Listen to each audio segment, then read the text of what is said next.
মকৰা বিলৈ মকৰা এটা জাল পাতি চিকাৰৰ বাবে ৰৈ আছিল পৰ দি তাৰ ভোক লাগিল ওচৰৰে ঘূৰি ফুৰা পোক পৰুৱাবোৰে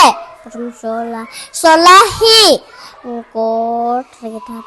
কথাতে জাল পেলাবলৈ চিন্তা কৰিলে কিছুমান পোক পৰুৱাই চলাহিত কথাত ভুল গৈ মকৰা জাল পাতিহি বনভোজ দিনটো পাৰ কৰিলে আজাৰ শুং থকা মহ এটা তাৰ কাষতে পৰিলহি মকৰাই ক'লে ভালেই হ'ল তুমি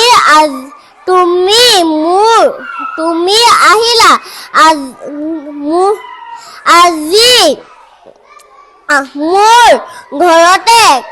খাই বৈ যাবা আহা মোৰ কাষতে বহাহি মহে মকৰাই জালখনত ধৰি দিলে লগে লগে মহ জালখনত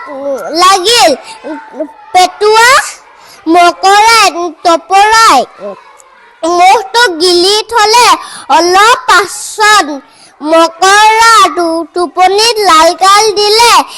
পেটৰ ভিতৰত মহে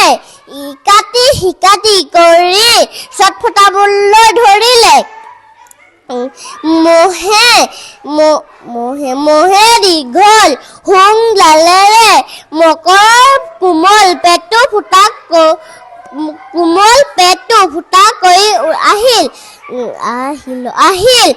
মকৰাই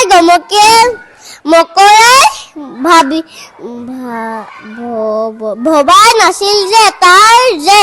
এনে বিলৈ হ'ব।